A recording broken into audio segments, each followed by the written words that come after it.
Hello everybody and welcome. In this video I'm going to show you how to manage out of mode for your headphones Marshall Major 5.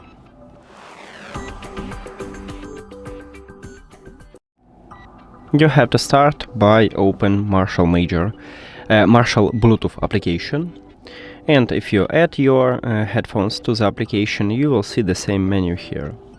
You need to scroll down and then go to Standby Timeout.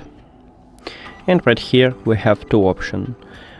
So turn off it when you're not playing a song or don't use it, and when it's not connected. So by default, when you not play nothing, you have 1 hour, and you can increase it up to 7 hours and 55 minutes. So you just scroll down the hours and also in the minutes, and then click save.